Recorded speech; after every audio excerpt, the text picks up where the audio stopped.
I'll check if it's working or not.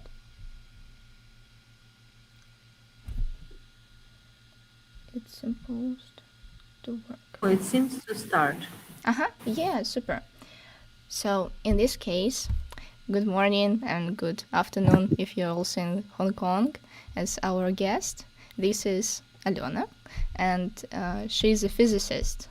So Alena, how come that you've chosen, in post-USSR countries, it is said to be not a women's profession, and I had some interviews with other physicists, and they said that they even face discrimination towards women when studying to be a physicist. So how come that you've chosen a profession like that?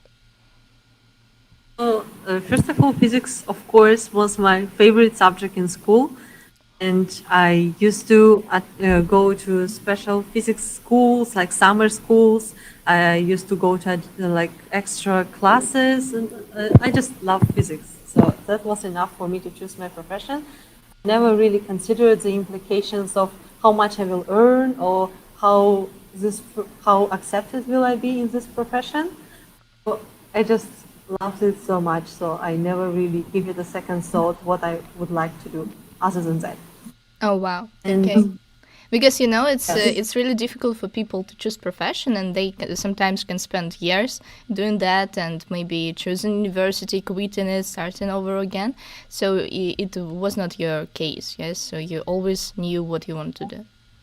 oh, I hope I won't change my profession. I really love physics, and I so far never considered doing something else other than some minor side jobs, which are more like helping me to move towards my goal.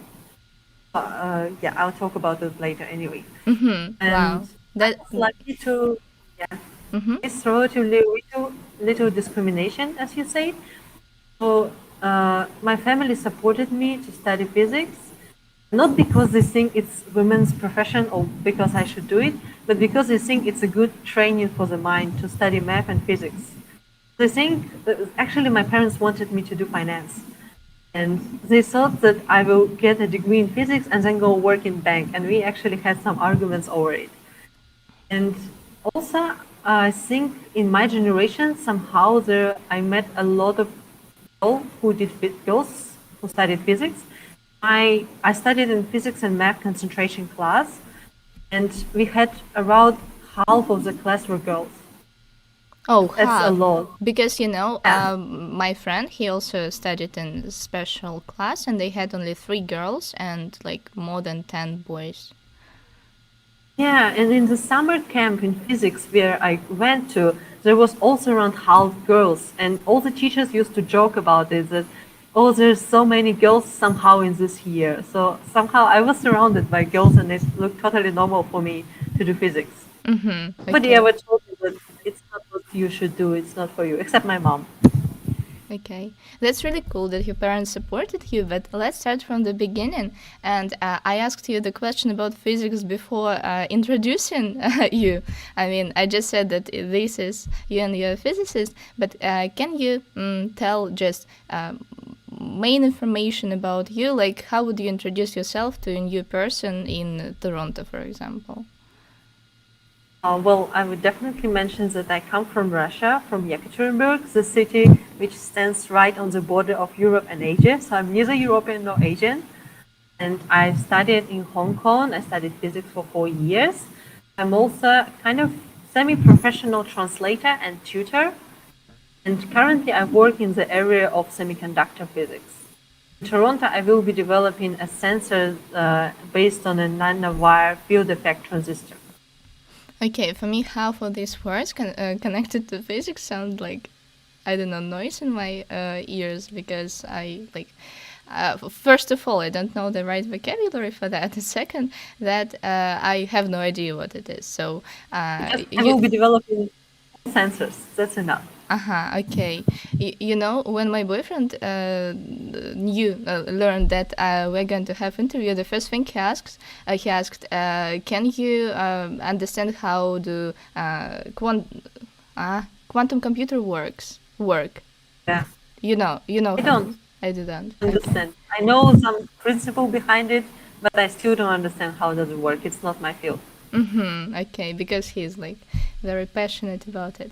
Okay, um, so let's start again from the very beginning. You said that you are from Ekaterinburg, and I don't know how to pronounce it correctly in English. You know, there are people who say it different ways.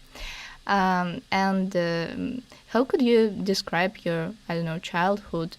Was it mostly, I don't know, happy? And did you have a lot of friends in school? Or maybe it was difficult for you to socialize? Just little background information. So I wouldn't say I didn't have friends, but I usually stick to a small circle of friends. So I had a few, but very good ones. I think that's not very relevant to the story. So I think I had a happy childhood. I had a great supporting parents that allowed me to do a lot, but who also demanded a lot of me. So they required me to study very well. I had all A's in every year of my school. In every subject, I had A. And what else? I used to do sports. I did martial arts mostly, like wushu and taekwondo. And a huge portion of my life, starting from 12 years old, was dedicated to studying Chinese language.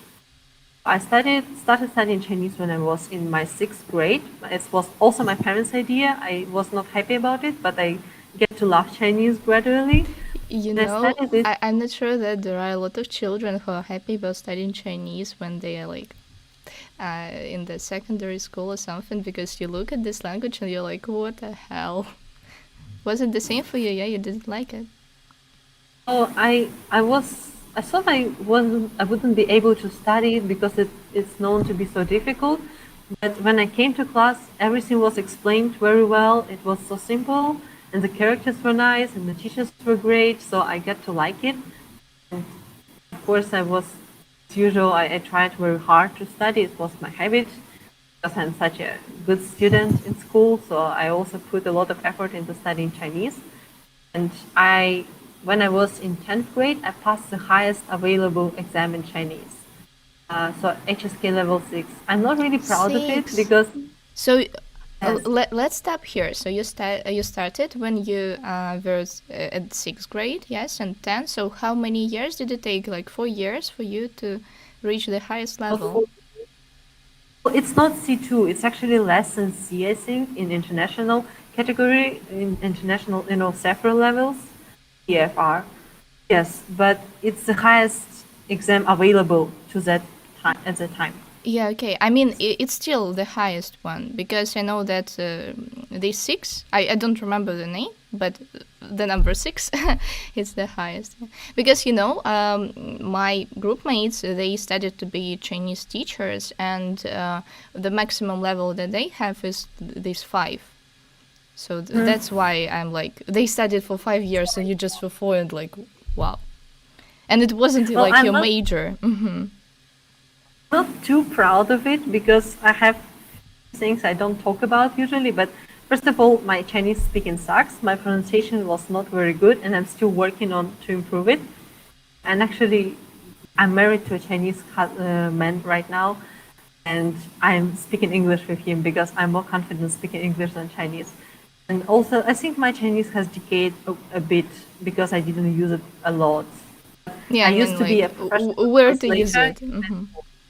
Ah, so In high you school, I translate you translated from international Chinese yes, to Chinese. to Chinese, yeah. Okay. Wow. From Russian or from English? I could speak both, so I could speak English, but mostly it was Russian to Chinese and Chinese to Russian. Okay. Well, so now let's go a little Sure. off our main topic, but I wonder because the people who just know the language, they cannot be just translators. Like it's impossible because when you speak a language, it doesn't mean that you can translate word by word. Yes, everything what the person says to another language without losing the meaning. So, did you take Yeah. any courses for becoming a translator, or you just practice it by yourself and then started I think doing it? in my city, there's not that many professional translators, And that exhibition really didn't care who they hire. They hire students, university, and that's how I got a chance to get in there as well. So they just come to Confucius Institute. That's where I studied Chinese, and they ask, "Hey, we need translators for this exhibition. Who's up to for the task?" And I said, "Okay, I can try," and it worked. I was struggling. It was quite difficult to translate. I spent nights before the exhibition translating the descriptions of the objects I was gonna talk about. I used a lot of Google Translate and dictionary and a lot of like censored words because it was very hard work for me. Wow. And Okay. anyway, I think I'm not a very great translator, but I did my job. I did my best.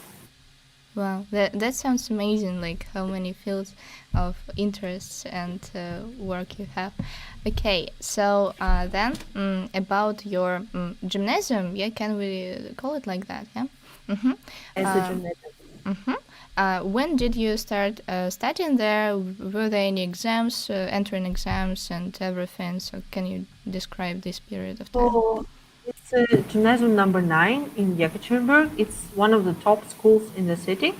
And I started studying there from the first grade. I had to pass entrance exams to enter that school. I think they are not that hard. And actually, you can also get admitted into 5th grade and into 8th grade. There are additional entrance exams and they enroll more people. But currently, you cannot enter the first year of the school anymore due to some restrictions. It's not very interesting story, but yeah, you now can only enter the 5th and 9th grade. But it's really great school. Okay, and maybe you knew this information from other friends from other schools. Like, can you compare just a little? Why was this school better? I mean, did you have more hours of math and physics, and like how many? Because when I studied in Lyceum, we had 6 hours of physics or something. And was English the only foreign language, and were there some small groups available for learning languages and everything? So the school is definitely better than average. First, very important thing is that we have so-called profile or specializations. So we have math and physics class, a chemistry class, biology, economics, humanities, and I think something else I missed. Forgot. Can it be So we have languages? I mean, it could be humanities. Okay. so should be 6 classes in total. But I forgot Well, medicine. doesn't matter. Missed Maybe. medicine. Yeah. Yes. And secondly, we can study German. German is actually quite good in my school. English I think is average. There are better English schools in my city. And there's French, but French is developed very poorly. I don't know anyone who studied French in my school. Yeah.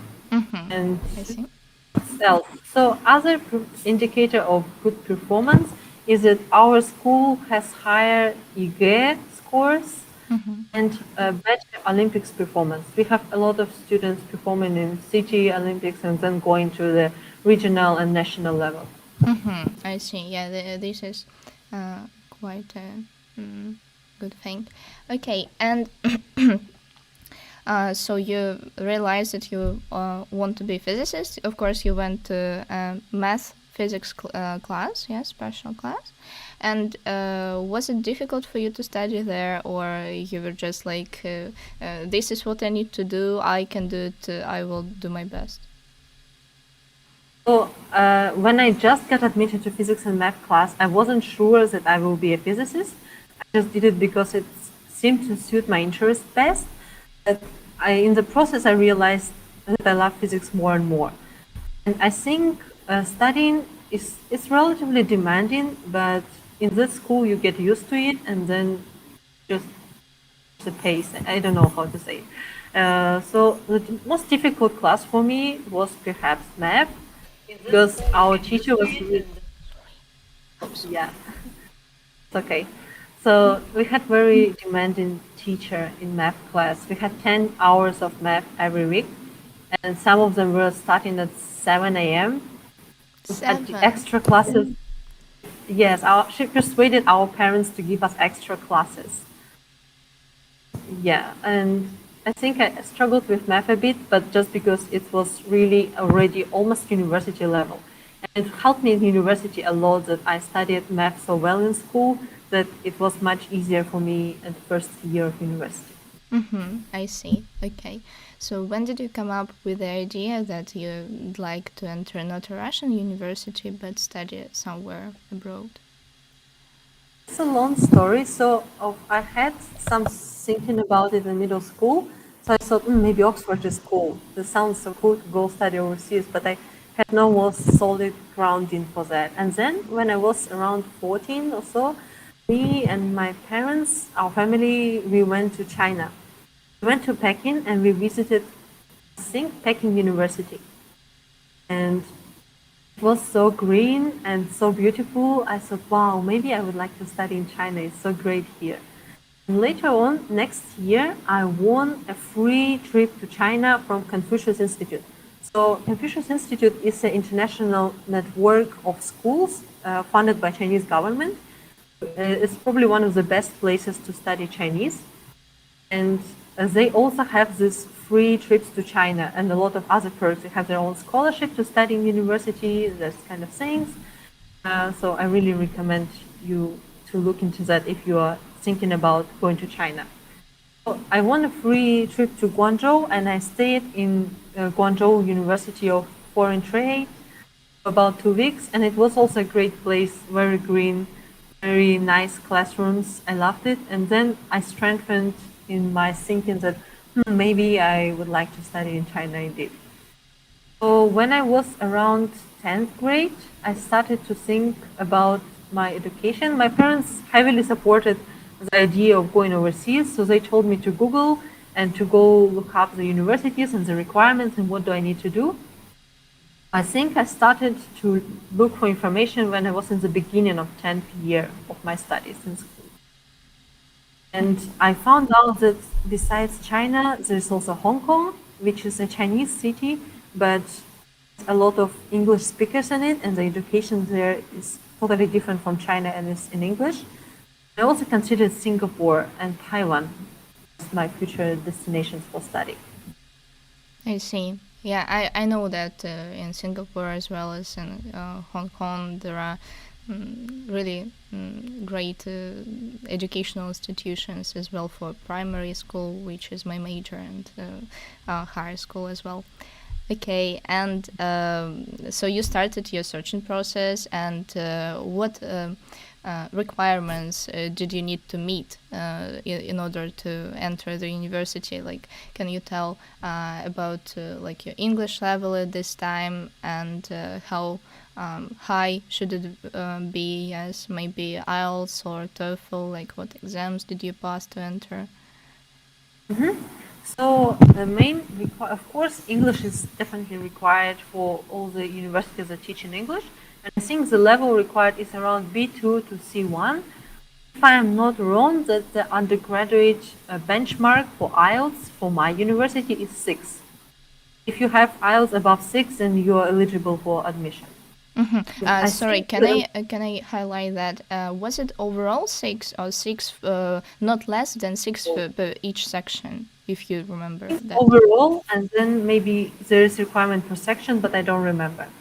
Okay, because when you enter in the top universities, like for example, University of Toronto, yeah, they highlight that maybe minimum for each section is 7. Yeah.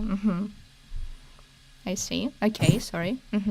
So, besides that, universities in, say, Singapore and Hong Kong require some tests to prove that you have a sufficient knowledge of the school subjects. So actually, YIGE would do in Hong Kong.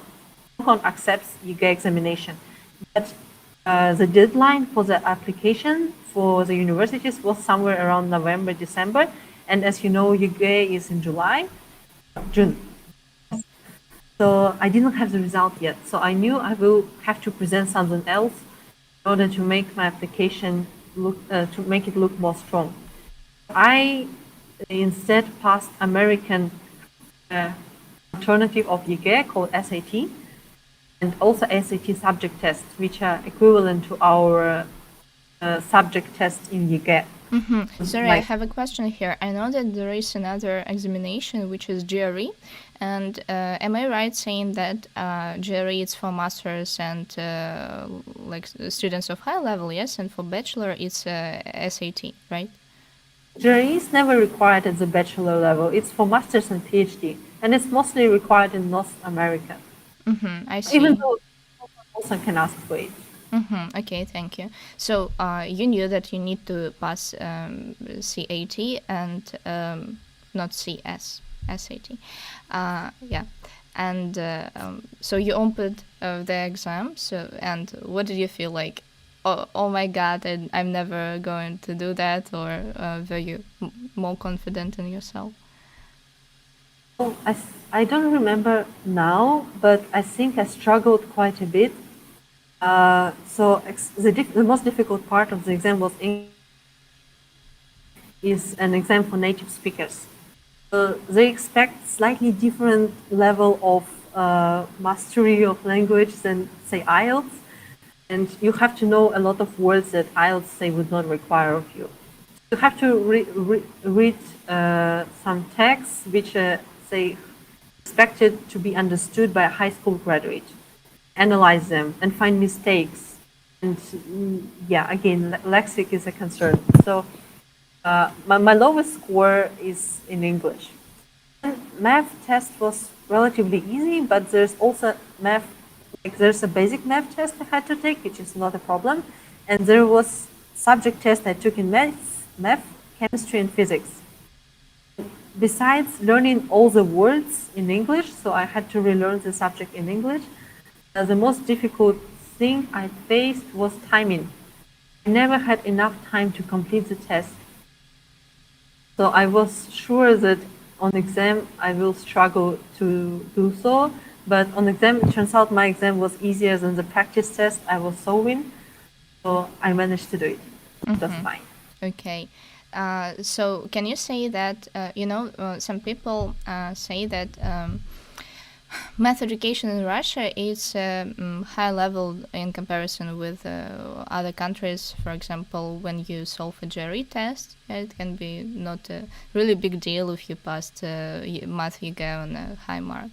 And when I prepared for GRE, I also had the same problem. So my lowest score is in English, and math. It's the thing that I haven't studied for 5 years, but still, it's the higher mark in my case. So can you say that if you don't take into account the maybe difficulty of the language itself, yes, because you need to understand the vocabulary in order to understand how to solve the task. Was the math level on SAT exam easier in comparison to what you had at school? I think SAT is definitely easier than YGE, at least profilna YGE. And there were a few topics that are not really covered in Russian school, say matrices or some curvilinear geometry like ellipses. So basically a few things, but they are not difficult. You just memorize them, you learn to handle them, and then it's not difficult at all. So overall, the level of exam of SAT is easier, it's lower than in Russia. Did you have a tutor who worked with you to prepare, or did you prepare by yourself? Prepare by myself. I used every free minute of my time. Like for example, I was taking a train to school, and on the train I was solving the exam. In a boring class in school, I was solving the exam. Then in the evening, of course, guess what I was doing too? I dedicated all my free and not free time to practicing the exam. I see. A joke about it, like, how do you relax after a long day? I'm solving the exam, yeah.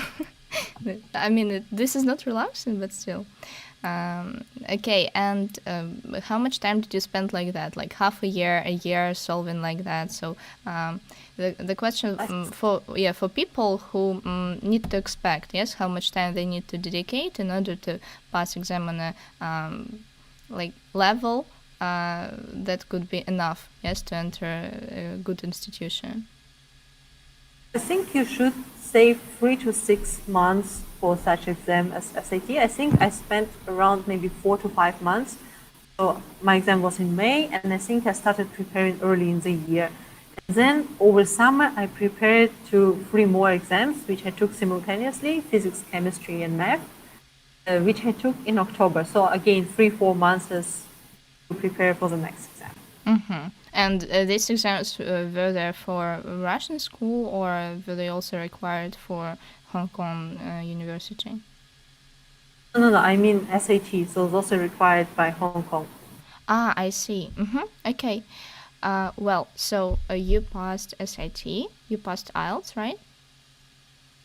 I didn't take IELTS because Ah, SAT I has checked. it. Ah? Yes, because SAT tests you for English, and my university accepts SAT as an English score. So I didn't take IELTS at all. Oh, wow, that's cool from the financial side, yes, because I saved 20K, I think. yeah, I guess so. And what about the price of SAT at that time? Or maybe you know the price now? I don't remember. I think price in dollars didn't change, but the rate of dollar might have changed. Yes. So I think I definitely spent over 10K rubles on the SAT general, and SAT subject is a bit cheaper, but charges per subject. So I think it's another at least 10K. So 20, 30,000 of rubles you save for exam. Actually, the admission process is quite costly, but it's worth it. Yeah, okay. And I know that on the master level, when you want to apply for university, you need to pay the like not admission fee, but like the money that when you just apply. Like, is it the same in Application Hong Kong? fee. Ah, sorry. Application fee. Yes, I Application. had to Yeah. pay for every university. I think at that time, Hong Kong University charged around 1,000 rubles per application. 4,000. Yes. Okay. In this case, it's not. I mean, the really big price, because I know that. I don't remember the name, but one university in the Netherlands, it charges like 100 euros now.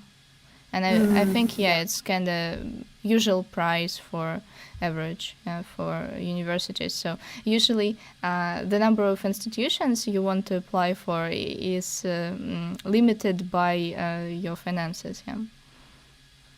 Yes. Okay. So in how many universities did you apply for, and how did you choose maybe the universities? Like, you searched for the ranking, or you tried to find the professors that you liked the most and everything. So any tips to choose university for a person who wants to study abroad? Okay. So I started from the ranking because it was what mattered to me the most at the moment. I wanted to study in a top university because otherwise, if university, so I knew I could go to a very good university in Russia. My IGA score was not bad. And I don't see the point of going overseas for worse education that you would get in Russia anyway. I was only considering universities which are in the first 100 of QS ranking. I think eventually I applied to around 5 or 6 universities. Let me think. In Hong Kong, I applied to 3 top universities: HKU, HKUST, and CUHK. And then I applied to 2 top universities in China. I wanted to apply to more, but I found that there's not much scholarships available for undergraduate studies in China. So I applied to Peking University and Tsinghua University. I wanted to apply to Singapore, but I didn't apply because I had to go there for entrance exams. And I thought it's so far and I don't want to go and it's so difficult and expensive. So I just didn't apply there. I understand. Okay. So it's probably a great idea, like you say, to look for professors which you like. But at that time, I didn't think about it. And I think it's more important at the master's and PhD level. So at master's and PhD level, you actually should not go to university which doesn't have a professor that you like.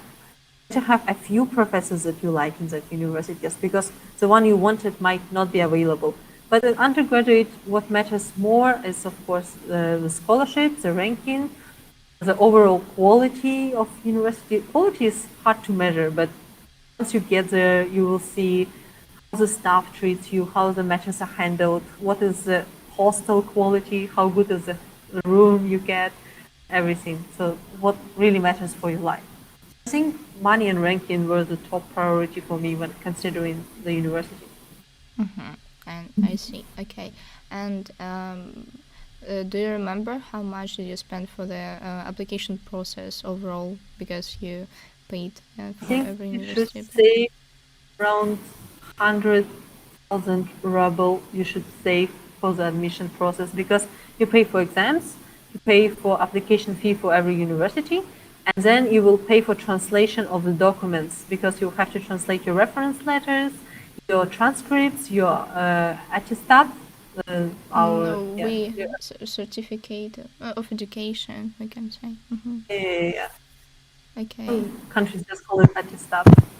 I see. Okay, but as a person who knew a lot of language, I mean, three languages, yes, considering the mother tongue, could you translate yourself? I mean, I translated by myself because I didn't have money. So did you have an option like that? Well, the problem is, for example, the reference letters, my teachers would write them in Russian, and I'm not supposed to see them. So if I translate them, then it will raise concerns in the admission committee. It's one important, like recommendation letter is a tricky part of the admission process. But so that's why I went to professional translators to translate them for me. So it looks like I didn't read them. Of course, I could read them if I wanted to, but yes. I mean, I didn't know that. I mean, I know that there is practice that maybe these letters they are required. They are maybe there is a link, yes, and you send the link from Yeah, university so to a they person. Yeah. correct. Another thing is that, for example, for your education document, so for your high school transcript and attestat, you need notarized translation. My university requested that. And notarized translation you cannot do by yourself. It has to be a translator which has a connection with a notary, notarius, and then they will verify the translation. So you cannot, at any circumstances, translate it by yourself. Yeah, okay.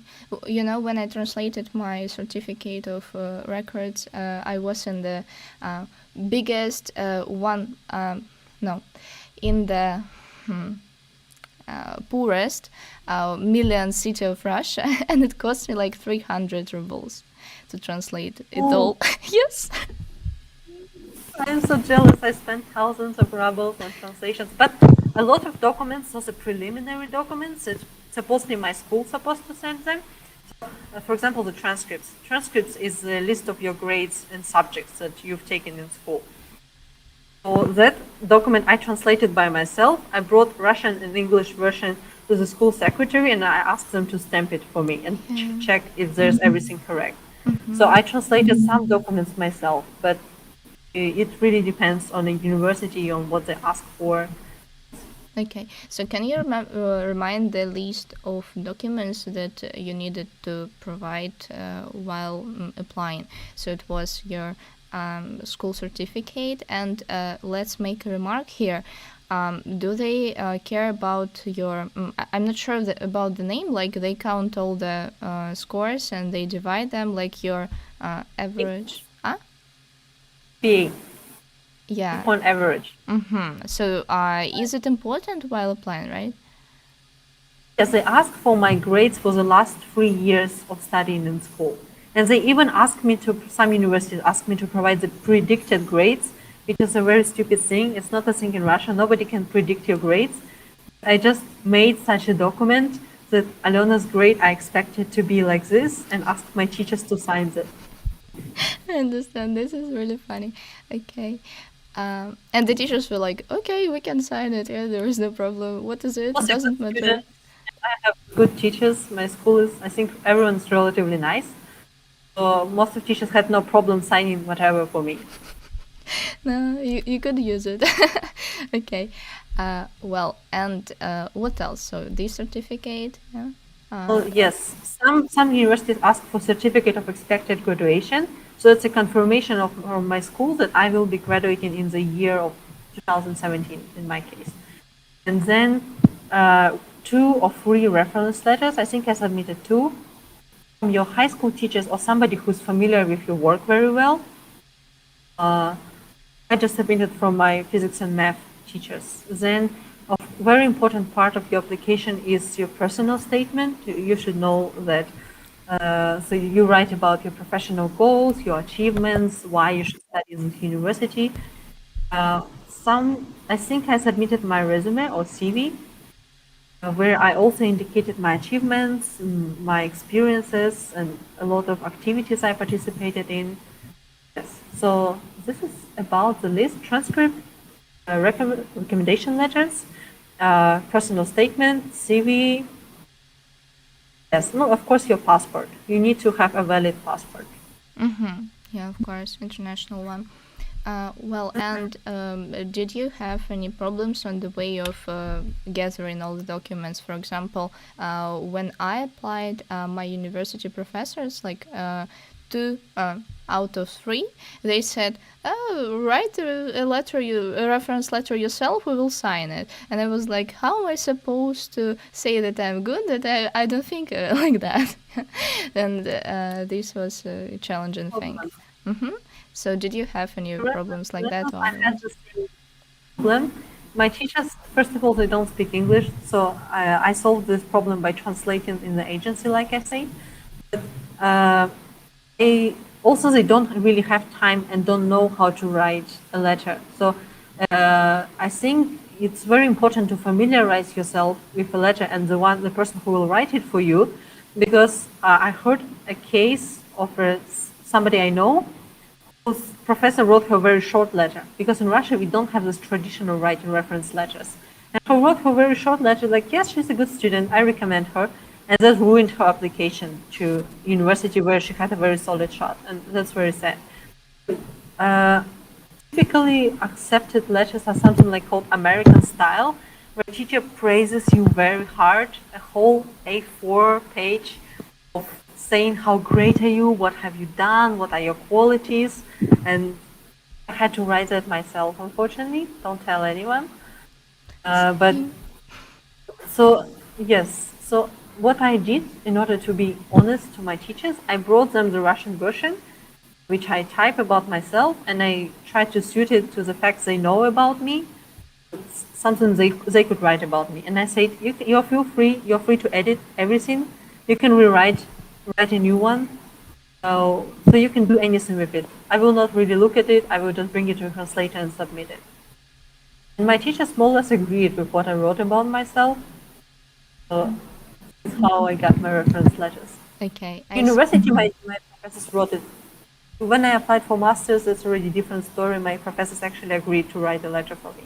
Okay. By Yeah. themselves. One of the reference letter that I have is from another Fulbright last year applicant. I mean, he studied in America as well, so he probably knows the process, and he wrote the letter of praising me, and I was like so grateful. Okay, can you say that?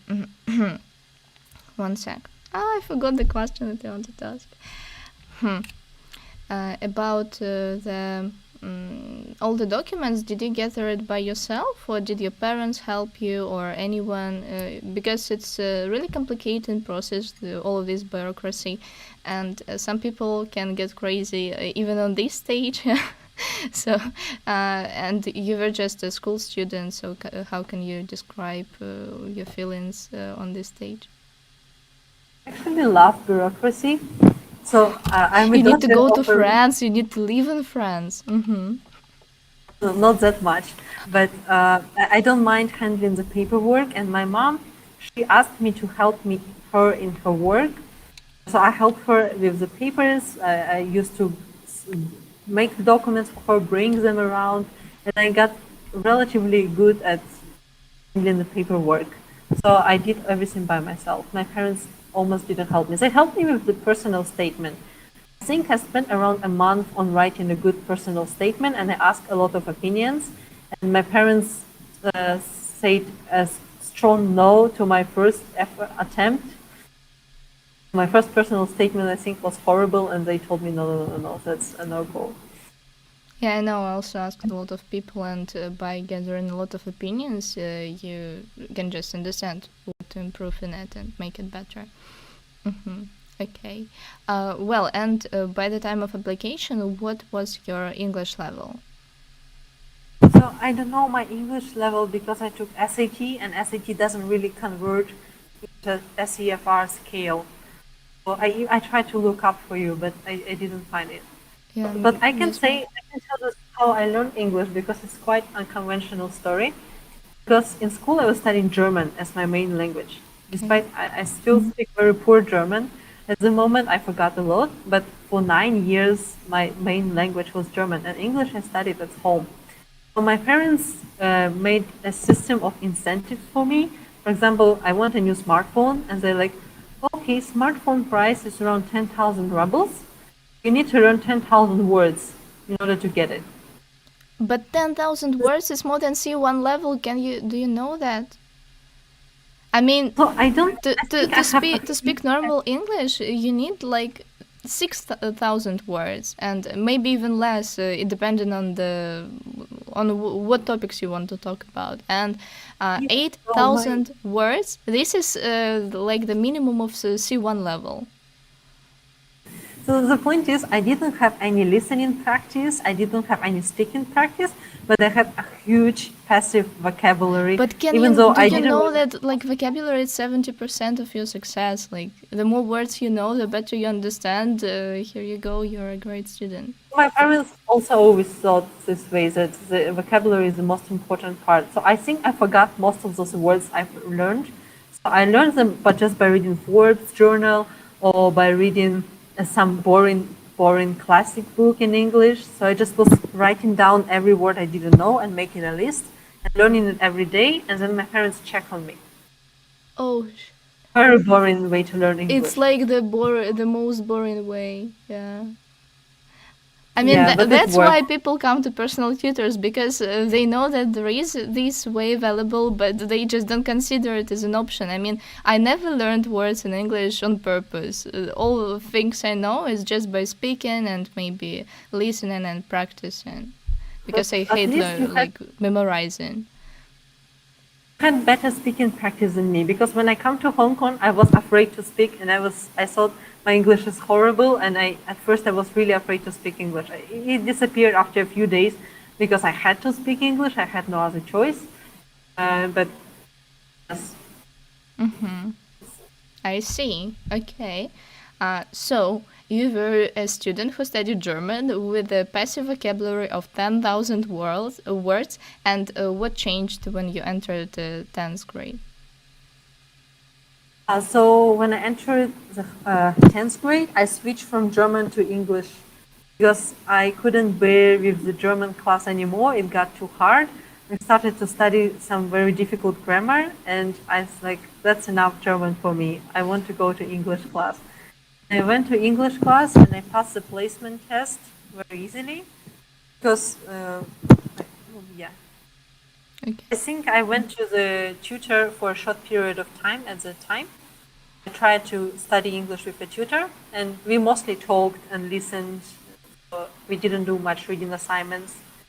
Because you did enough reading by yourself. Yes. So when I show the text, I just come to a placement text and say, this is my textbook with the tutor. And they say, oh, that's good enough. You can study with us. Well, okay. And maybe you remember the book level, at least, that you studied with your tutor, or. I don't really remember, unfortunately. Okay. But it sounds to be around B2. I mean, minimum. Yeah, probably B2. Okay, that's amazing. Okay. And you said that you entered a special like English group, yeah? I mean, not special. Was there only one English group where all the students of maybe different levels of English together? Yeah. We have two English groups, but they are not separated by level. They are pretty much mixed, and we had very weak students and very strong students in my group. I see. Yeah, that can be a weak point when you study languages. Okay, and did you have any difficulties since then when studying English at school or after that, except for Oh, being afraid of speaking?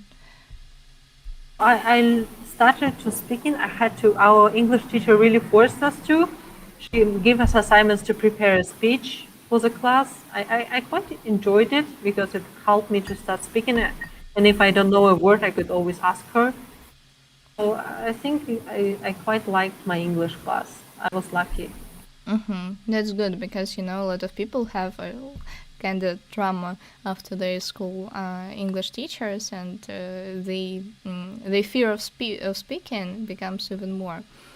Okay. Actually, I'm currently doing something about my fear of speaking in the other languages. So as I said, I learned Chinese, which I'm really afraid to speak because of my poor pronunciation. I have poor German, and I have a beginner's French. And I made a YouTube channel, which I probably don't want to share, but I'm trying to post myself speaking there Yeah, and that's say how I something. started. I also had the fear of speaking English, because like I'm a teacher and I need to have like a perfect pronunciation, which I don't have, and that's how I also started. Your Oh, pronunciation is great. okay. I don't think so, but okay. Yeah. So, and from how many universities did you get the approval letter that you can go? Offer, Huh? offer, you mean? Yeah, yeah, the offer. Eventually, uh, I got final offer from two universities. Could have gotten more, but I missed my interview with Tsinghua University because I couldn't get a visa to China. They literally just messaged me on Friday, said, "Hey, on Tuesday we are inviting you to the interview. It's held in Peking." I'm like, what? Because all the other universities had interview with me online, Yeah, and so this is they kind of asked me to strange. come. And I didn't prepare for that. I didn't know it will be like this. So I didn't have visa and I didn't go there. Okay. And which universities were that? So the one is where you study Two now? universities in Hong Kong, CUHK and HKUST. Okay. And in this case, you could choose between them, yes, which one is better, and you entered the better one. I asked few graduates. I found some graduates in VK and I asked them which university physics program is better. And they told me that despite HKUST ranking is better, they are more on the engineering side. And if I want to study physics, like more like a science than engineering, then I should go to CUHK. So that's why I chose my current university. I see, I understand. Okay. And so after that, you applied for a visa, yes, student visa, also a lot of bureaucracy. Can you describe this part? So I received a lot of help from my university. There are special people who are responsible for handling your visa and all your questions during the admission process.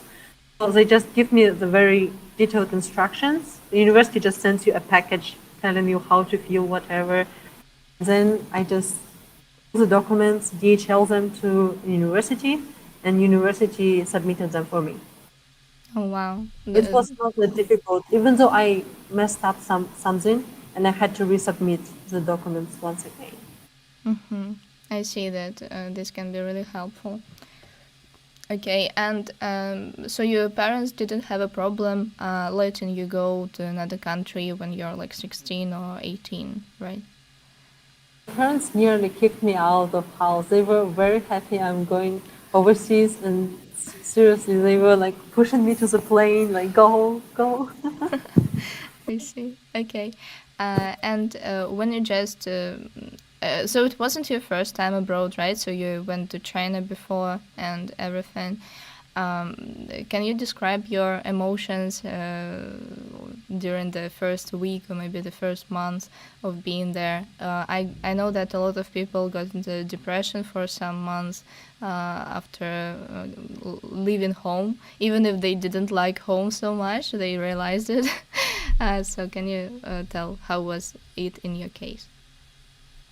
So It was quite the opposite. I was absolutely excited every day of me being here, despite I had some difficulties. Like I entered on the wrong visa, so I had to travel to Macau to activate my student visa, and I really panicked at that moment. But mostly, I was very happy.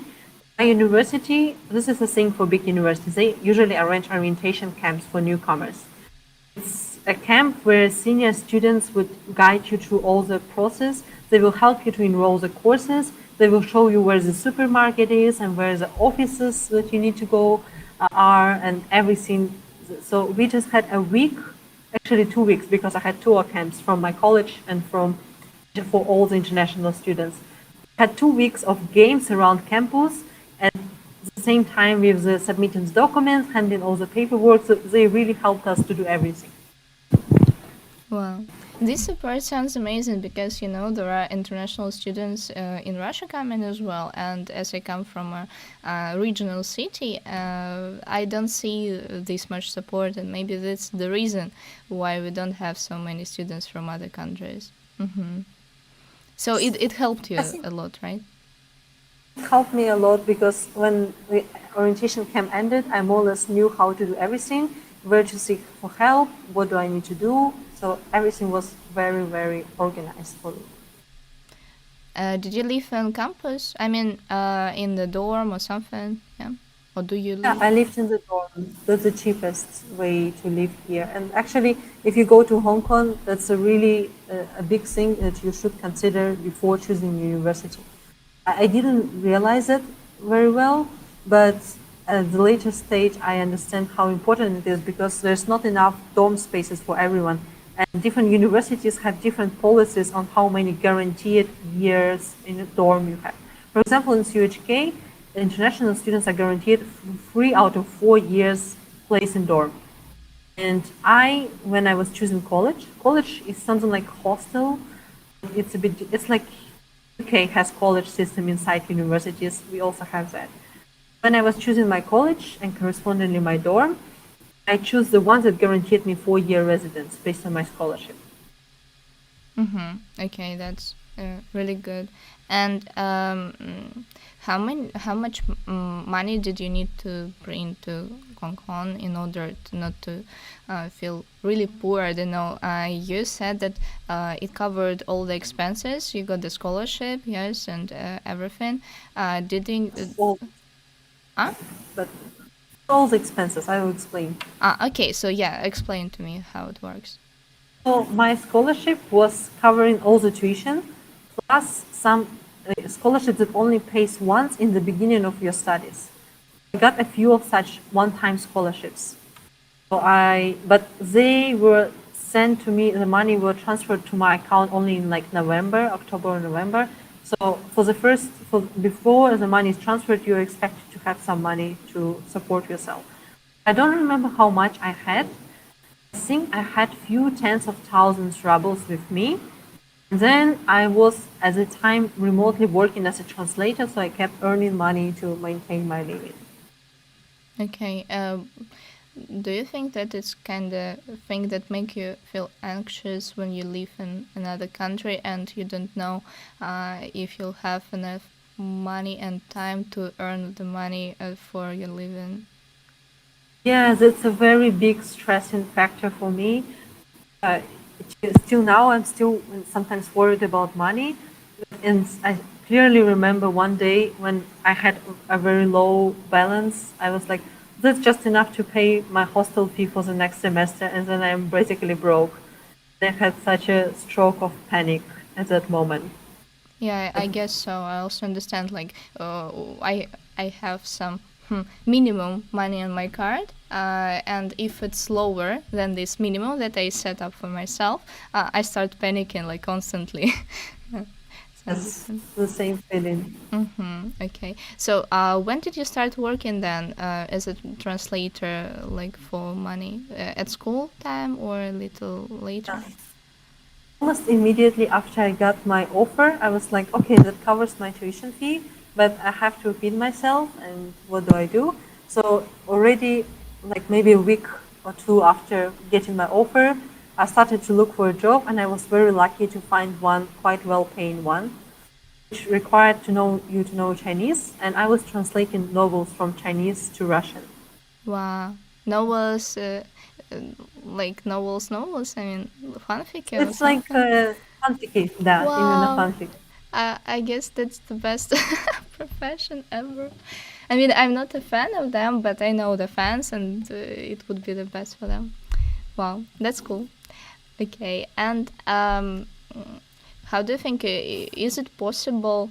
I mean, it is possible. Here is the example, but for normal people, not the ones who prepare for the exam and every minute of the of free time, to study and work at the same time while studying in the university of this level. It's doable. So I think my grades have suffered a little bit because I had to work. And I think if I had support throughout my studies, if my parents supported me, then I would have slightly higher GPA. Uh, But it's still average. like, if I'm not mistaken, 3.67 out of 4, right? Yeah. Yeah. Can you describe a little, like, for me it sounds like, wow, it's almost the perfect one. But what do It's like universities say? so the grading scale is 4, like in America, so same in Hong Kong, and 4 is A, excellent. Then A minus is 3.7, and B plus is 3.3. So I'm closer to A minus than to B plus. So где-то, so it's not exactly the highest grade. So it's quite good performance.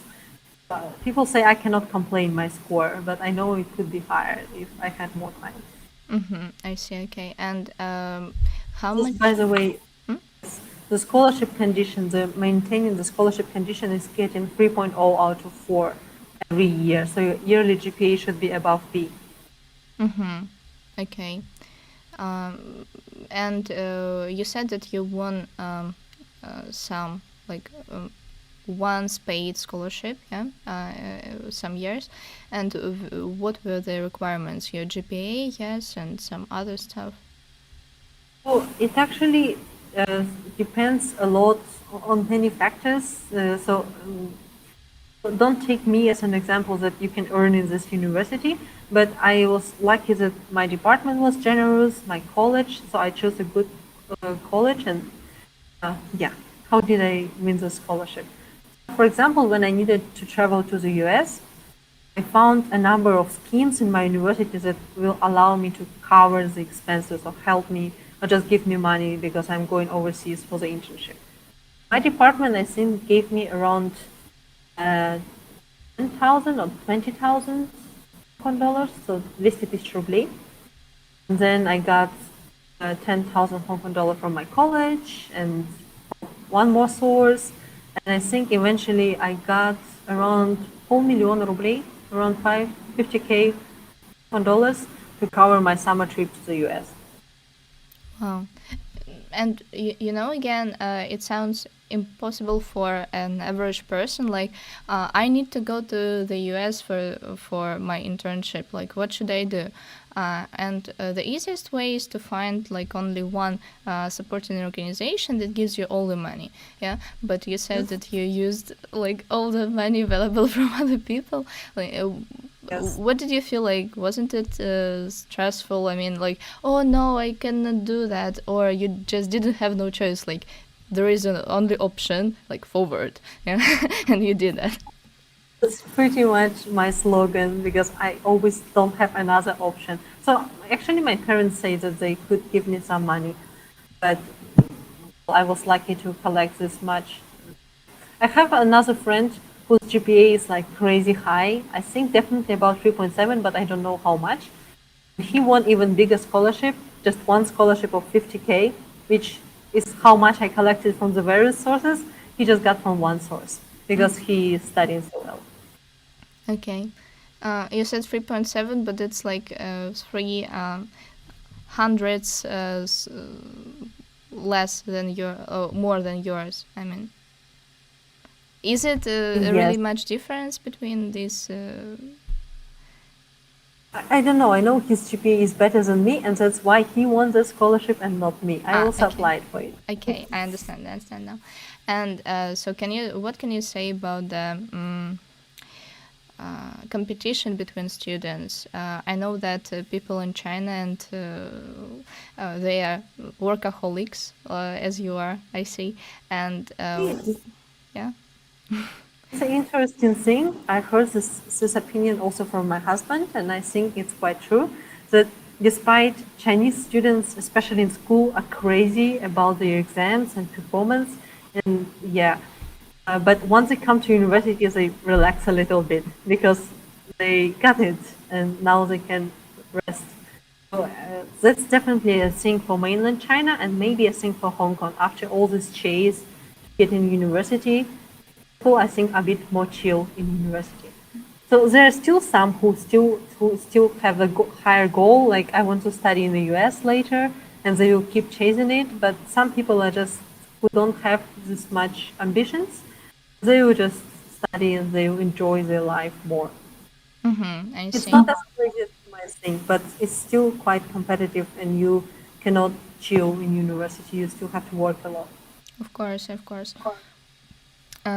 Well, I thought maybe it's just what they like doing because I know a friend. She studies in the U.S., but she studies in a like pre-college, something like a school, for international students. And all of the Chinese guys, they work like 24 hours, 7 days a week. And I thought maybe it's just something that is inside the blood, yeah, something like that. But it's not On like the other that, yes, hand, as you say. yes. So when they come to workplace, they're also very hardworking. In Hong Kong, it's very common to work overtime, so leave work maybe at 7, 8 p.m. And then also know a number of masters and PhD students. They are also very, very hardworking. So my husband worked in a laboratory. So actually, my husband is also from my department. And he had a super requiring boss who required, yes, them to work 7 days a week and 12 hours a day. I wouldn't live in such working conditions. I would just quit, like, and people agree to it. People agree to it, it's a norm in China. Oh, thanks God I'm not in China. I mean, like, now I work like 15 hours a week and I'm chilling, doing some other things, and I don't want to work more, please. And in your case, I mean, of course, it depends on the salary level and everything. How many hours a week do you work now? And maybe you worked when you just started your education at university. You mean not studying, but just working? Yeah, just working. I mean, you will tell me about So, studying as well, but now I'm interested in the. so when I was starting, I was working as a translator and I was paid quite well. So I was paid 1,000 rubles per chapter. And it took me an hour to two to translate that chapter. I just spent an hour to two, but I think it's an hour because I work very fast a day, so I could maintain myself, and it's quite a good salary, and it's enough to live on in Hong Kong if you earn 1,000 rubles per day. I live very modestly, of course. I don't party too much. I don't really go to restaurants. Oh, Okay. I earn more. Of course. I mean, you told me about the Toronto thing. We'll come to it a little later. Yeah. So, um, hmm. And what about now? How many hours per week do you work? So I teach a few hours per week, and then I also started recently working as a consultant. So I actually used to do that before, but for free. And now I decided, well, maybe I should do it, make it another my profession, and help people to get into university. So I spent a few more hours a week on that, like helping them to research the information for their program, to find where could they go, what the exams they need to pass. So basically, helping people to get through the same process which I did by myself, and I suffered a lot in high school. So I just make it easier for somebody. So that's my two jobs, and also I have a translation job, which currently I don't have any project, but occasionally I would have some. I translate Russian research to English. Wow, research. This sounds interesting. From your field of study, right? Math, physics. So not necessary. So they give me usually technical papers. It's an agency which helps Russian scientists to translate their papers, and sometimes I have to translate biology or chemistry. Wow, okay. You know, this is something that can improve your English a lot. I mean, because the difference between C1 and C2 levels is basically that, of course, you understand the more fluent speech and dialects and everything, but also it's important that you can understand and talk about scientific topics which are not from your field of study. So this is kind of similar to native speaker who finished a college or university. So that's how it works. And you proved it, yes? So your IELTS score, did you pass it for Toronto University, right? For Toronto University, I took IELTS and I got 8 overall. Yeah, which is C2 level. Okay, so can you tell something else? Maybe some funny facts about your university where you study now, or maybe like some exciting notes that you'd like to say, or maybe something that disappointed you. So just a few from each section. I think mostly I'm excited about university. Still to date, I find things that surprise me and I like a lot. So I think it has to do with the high ranking of universities. They just have a huge number of facilities, of services to support their students. So I saw your recent post where you talk about the very nice advisor and all the services the university offers. It's pretty much same here.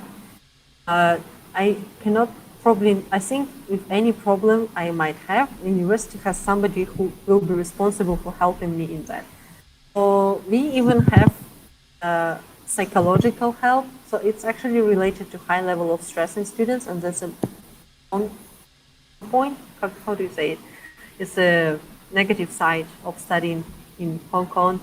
People feel quite stressed, and we have some cases of suicide, unfortunately. Our university has a 24/7 support hotline and free consultations and even psychiatric help if you need it, everything. Yes, it's for free, of course. Then we have, fun fact, we have dogs coming to our campus a few times a year, especially before exam seasons. So they bring 2 to 3 doggies and you can play with them Oh, and that's you cool. chat with Why them. not cats? Yeah. I mean, I guess that cats are fluffier to hang out with. I think cats are not as, they do Passionate. not like too much of attention. So if you have 20 people who try to gather around you, cat will probably feel nervous. But these dogs are specifically trained to interact with people.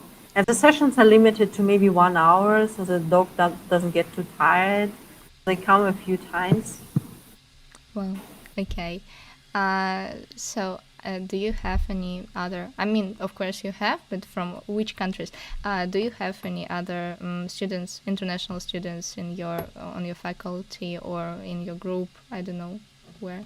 Somehow. My department, it's quite rare to have international students, but it gets more common. So I had a Malaysian student in my year, and now I have some Bangladesh student in the year like next to mine, like the next year.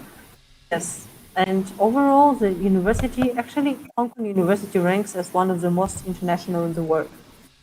Okay. It's not exactly true. I think they're taking into account mainland students, so students from China as international, Oh. boost the numbers. Yes, so the university is not as international, but there's a lot of foreigners here. So I think a lot of people come from Southeast Asia or India.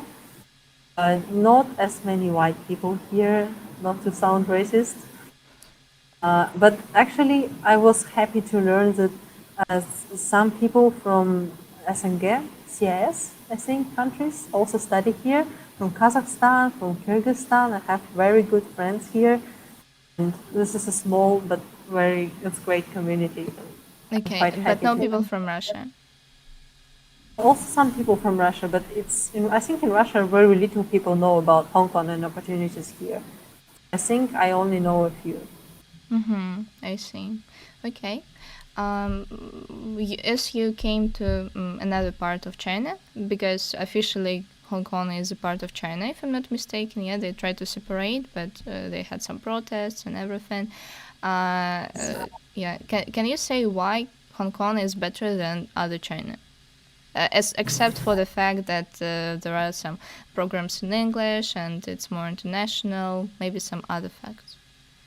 So if your major is finance or IT, I think Hong Kong is a great place for you because Hong Kong is a major international finance hub. Or I think people in finance earn some crazy money here, but they work a lot too. But overall, I don't think Hong Kong is much better than other big Chinese cities like Peking, Shanghai. It's just different. It's more Western.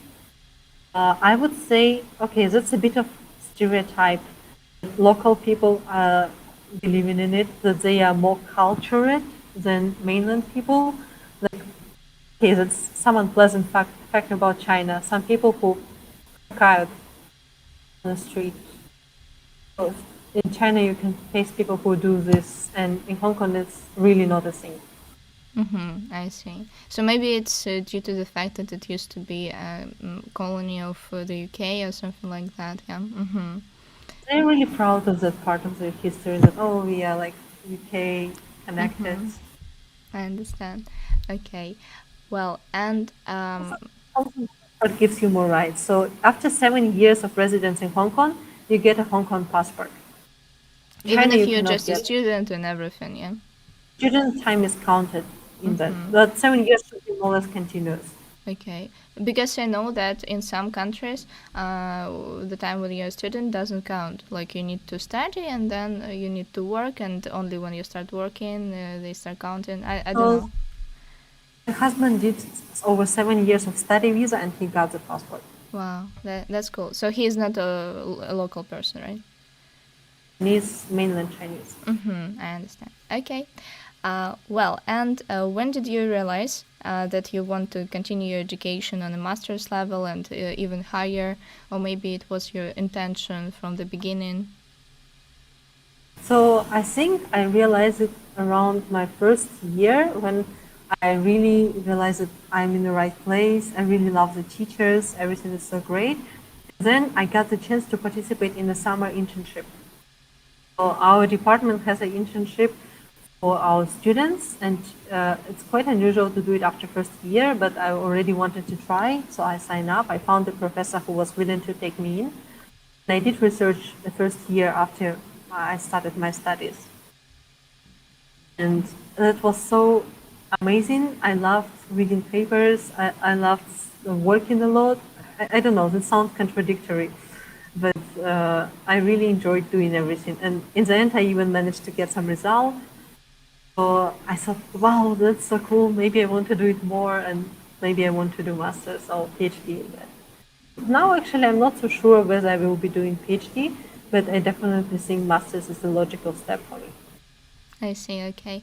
And about your master's, is it theoretical physics, right, or not? No, it's applied physics. I see. Okay. And why is applied physics more interesting for you than theoretical one? As you like that you like reading papers and everything. So you anyway have to read papers everywhere in any field of physics. I think I'm not much of a theoretician, but I really like doing experiments, and I'm especially happy to know that my work may be applied into some real technology that will be used in the world, and that makes me very happy.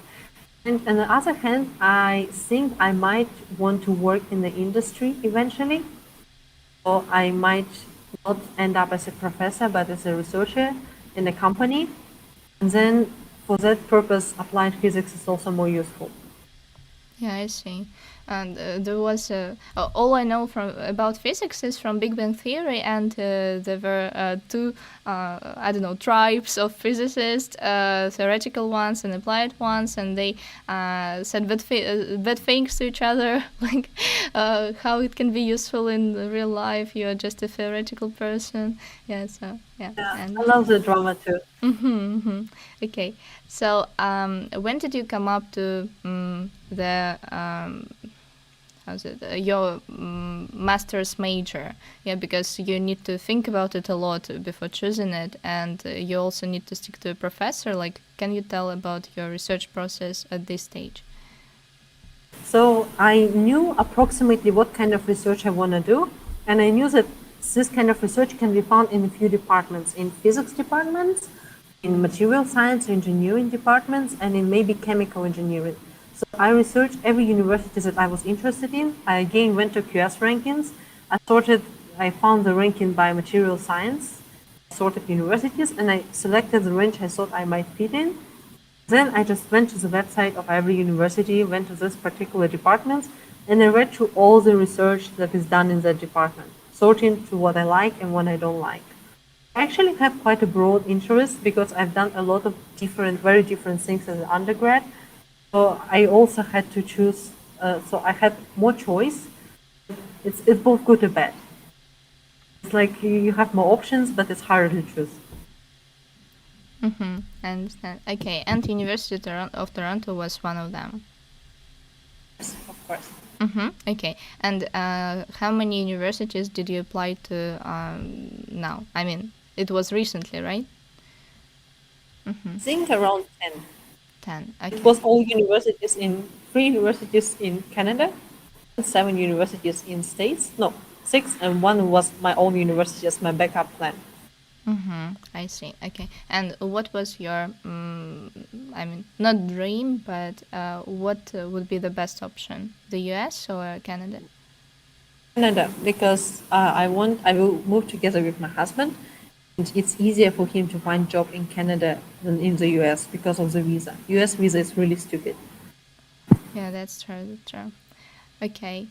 But it appeared that the Canada visa is also stupid. Yeah. So you will tell about it. What documents did you need together at this stage? Did you pass GRE test?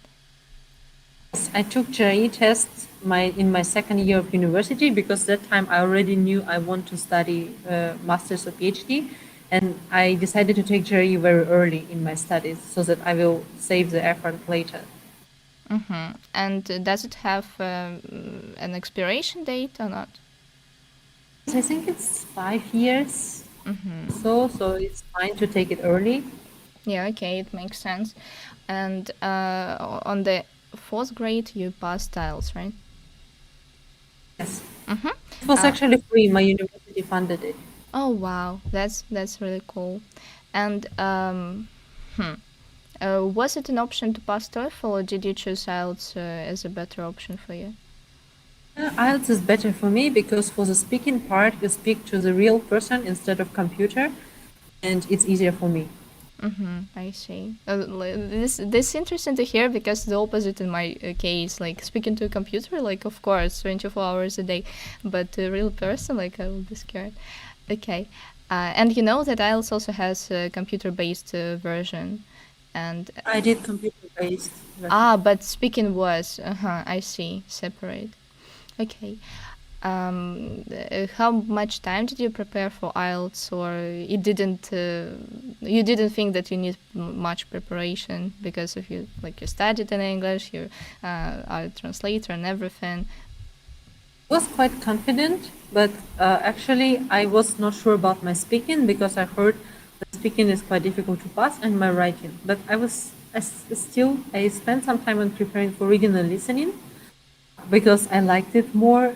I hated preparing for writing, so I barely wrote any essays. I just found some books which teach you the structure, what is expected of you. I think it helped me to boost my score, but not enough. My writing is still my lowest score.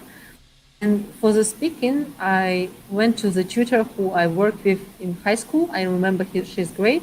And I told her, can you help me boost my score in just a couple classes? And she taught me the structure. I also looked up some YouTube advice on that. And I learned a few tricks which helped me to boost my speaking score a lot, I think.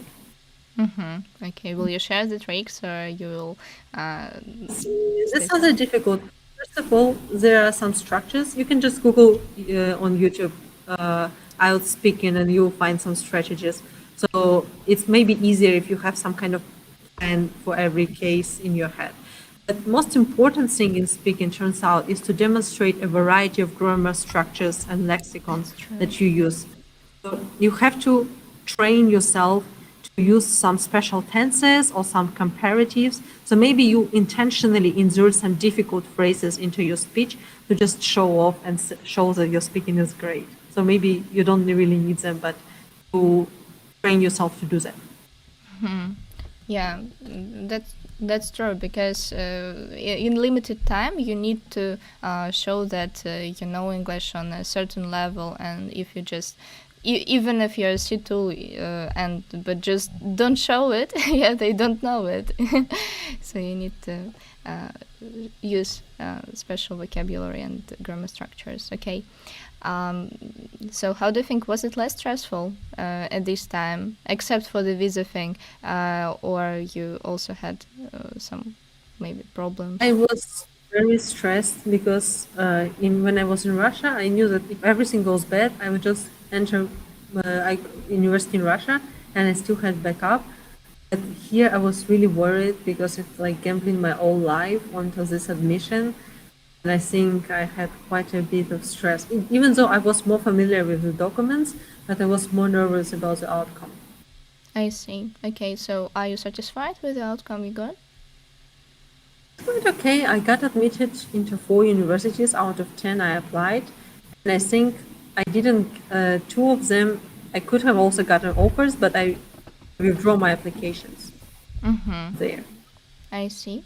Okay, and can you tell a little more about your major? But you know, there is a YouTube channel where all of scientific things on different from different fields are explained for 5-year-old kids, for 10-year-old kids, 15. So let's say I'm a 10-year-old kid that wants to understand what is your master major about. So how would you explain it to me? Okay. So we want to make sensors that will work in gas or liquid. And the sensor is based on a very, very thin wire, so thin that you can only see it in microscope. And that wire is able to give you a signal when a molecule approaches it. Yes. Okay. Is it 10-year-old level already? Or No, I guess 15-year no. old? I mean, I understand what you want to say because, like, I know the vocabulary and everything, but for 10-year-old kid, I guess it would work for 15, I guess. But for 10, you just need to say like, what will it lead to? Yeah, like why do we do this thing? So we do this thing because it's an ultra-sensitive sensor. Yeah, I know tautology, but so usually you can detect some substance if there's a lot of it, and you can sense it. So this is how smell works. When there's enough molecules in the air, then your nose is able to detect it. When the concentration is too low, then you cannot. When there's too little, these molecules, particles of this substance in the air. So we want to be able to detect a single particle of that substance in a huge volume. Okay. So it's very sensitive. It's unprecedented sensitivity. I guess I understand. So the example with the nose is really good. So now you know how to explain it to kids. Maybe you will use this skill in the future. And like, how can it be practically applied? Everywhere. Don't Yeah. know. Yeah, I don't know yet for what applications it will be used. For me, it's just an interesting scientific task. So I didn't really care. I just know, okay, it's applied. So originally, actually, the topic was different. My supervisor attracted me by saying that we will be working on a laser. So it will be a nano-sized laser, which can be used in an alternative circuit. So you know electronic circuits, like you say your motherboard, it has this pathways and those components, right, in your computer. But we want to use light instead of electrons. Instead of electronic components, such a circuit will consist of photonic components. So the components that capture, transfer, read, interpret light signals, and pass it on and do something about it. Yes. Okay. I thought, oh wow, this is so fancy. I should try it. But then after I already was admitted, my supervisor emailed me and said, how about we change the topic to this? And I'm like, sure, you are the boss now, so why not? Yeah, like if I say no, what will you do to me? Okay, I see. Um, so now about the mm, submission process. Yes, so you were offered a scholarship. Yeah, like or what is it? Is it a scholarship now, or also just they cover all the expenses, but they don't give extra money? No, this time the scholarship is full, so it will cover my tuition, and the leftover money are enough for me to live on. Mm-hmm. Yeah, I see. That's really good then. And what documents did you need together? So you passed GRE and Ielts, yes. Also reference letters. Yeah, how many this time? Free. 3 reference Free. letters. Yeah. Mm-hmm. Okay. So what else? I mean, the document of your education, yeah, GPA and CV, and what else? Yes, of course, and CV and personal statement. Personal Not very statement. different. Mm-hmm. Yeah, kind Um, of. Yeah, the same. I see. Because in my case, I also need to like learn an objective, personal statement, motivation letter, a writing sample, and I had to pass. Some, especially US university, like to request a lot of stuff from you. And sometimes I even heard of such thing as a diversity statement or leadership statement. So I had to write a couple, but it's not general. So only a few universities requested. So diversity statement is about how will you contribute to the diversity of the university, what is unique about your experience. So maybe easy if you are black or sexual minority, or maybe from a rare nationality. If Yeah, you are because I guess they're proud of having people of different minorities in the universities, and if they prove it enough, yeah, they will not be blamed by the people. Mm-hmm. It's just, I think it's actually quite cool, but it's very unusual for us. And you can find some guidelines on the internet how to write such statement. I think everyone can find something unique about his story. Yes. Yeah, And then I leadership see. statement is another thing which was also quite difficult. So I had to gather the examples of me behaving as a leader, which is Mm-hmm. not that many. I usually work alone. So yes, it's quite difficult to write. I see. Yeah, because the U.S. they are born leaders, and they're all like that. Actually, there was Canadian universities that asked for leadership statement. Ah, okay. Well, it's a soft skill which is maybe required from you to have, so maybe that's why they ask about it. And what about the interviews? You had the interview as well as in China. What did they ask for? What did they ask about your research interest, yeah, and everything? They ask about the research interest, about my previous experience, about skills that are relevant. So something they know about, they will ask me more. And they will ask me, why do I want to work in their lab? Mm-hmm. Yeah, yeah, It's quite okay. difficult to answer if your answer is, I don't know, it's kind of fun. I I'm don't know. I just interested. want to escape from this country.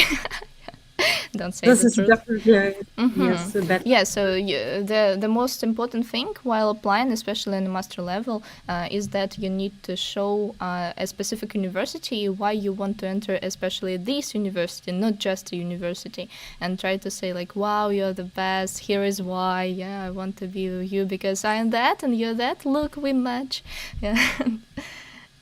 This is actually a formula for a good motivation, personal statement or motivation letter. Yes. So Mm-hmm. you show why you're great, why is university great, and what can you achieve together. Yeah, yeah, that's the point. Okay, how many years will your masters last? Like 2? Yeah. Mm-hmm. Okay. Um, what else about that? Yeah. So now, tell me about the visa thing. Oh, this is such a sad story. So I didn't get my Canadian visa because maybe I was too confident. and I didn't use any consultants to help me, and I applied by myself, and I got rejected based on two reasons. One is that I have not enough money, which is clearly wrong. I have a full scholarship, and second, that I don't have enough home ties. This is what American and turns out Canadian visa request of you. You need to show that you have the intention to return to your original country, some other country, but yes. So I don't have much connections with Russia or Hong Kong because I am like not enough even in Hong Kong, but already kind of started from Russia. And another problem is that my husband applied together with me. He thought he will be my dependent and he will get a dependent work permit. And this is probably the reason why I also get this home ties reason for rejection. Okay, They and think that if we travel together, we will stay there both. okay, and you said that after that you applied for a consultation for consulting, and how did they improve your visa application? How did they prove that you have good ties with Russia, Hong Kong, and everything? So first of all, we decided that my husband, he found a job in Hong Kong and he will stay here for now. They suggested it's safer if I arrive myself and then he later applies for a visa and comes to me. So they call it заложник strategy. Uh, yes, and then the main difference with my application is that they helped me write a much better explanation letter, which clearly states that my achievements, how great it is that I got in U of T, that I plan to return to Hong Kong later. So we write a very detailed, maybe 3 pages letter. I don't know who's going to read it. We didn't submit it yet. And then they requested a lot of documents from me, which visa officers don't request of you. But the consultant told me it's necessary to prove every my word on that application. So I mentioned that I have scholarship in Hong Kong. Give me the proof that you have this scholarship. Mention that I work as a translator. Give us the employment letter that you are employed there and what is your salary and what is your working hours. So I literally have to confirm everything. I submitted few tens of documents to them. Wow, I see. Okay, such a like the process that make me feel suffer makes me, but that's It's not too bad. I like it, but I'm very sad that my visa got rejected originally. okay. And when are you going to apply for it again? So when our documents are ready, when I collect everything, we are still waiting for some documents that are processing, and then they will help me to arrange everything and apply for me. I see. Okay, and you said that you told about your lab experience and everything. So, as maybe there are some future physicists who watch us, and they want to know what do they need to have in their CV to have more chances to get a master's degree in physics. So first of all, of course, you need to get as much as possible research experience. So I suggest start from year one because I think it's good to have 2 to 3 internship by the time you graduate because you will need 2 to 3 reference letters. The best reference letters come from your supervisors, so people who know your research well. And if you're going to into research degree, then your reference letter should be about research. So this is another reason why it's so important to get experience. And then when you choose the laboratory, there are two strategies. One strategy is to choose lab and stick to it for 4 years. So this allows you to get more results. You probably will publish by the time you graduate, which is really great and looks amazing on your CV. But it's not enough connections and you don't really expand your horizons, so to say. Or I did the other way. I worked in 3 completely different fields and I got a very different skills. So, but I didn't get a very strong grounding. So I don't know, quite solid, but not as much as if I worked a few years in one place. I see. It allowed me to explore my interests and know better what I want to do by the time I do masters. Okay. And how is this process of searching for laboratory work? So there are some labs at the university because as a humanitarian, I have no idea like how it works in other department. And you choose it. You ask for the professor like, can I join? And he says yes, of course, come. Yeah, something like that. This is the most difficult part of the process, I think. It's more difficult than searching for universities or gathering the documents because if you are going for a research degree, the most important part of your education is your supervisor. You need to find a good one. You need to find a nice person with a good research, with solid publications. There's a lot of criteria that you need to make sure that they are right. So you first of all spend a lot of time on finding good labs, and then you spend a lot of time on emailing to those good labs heads, asking them, "Hey, I'm like this. This is my CV. This is what I can do. Would you like to take me in? I'm interested in your projects." Then 9 out of 10 people don't reply to you.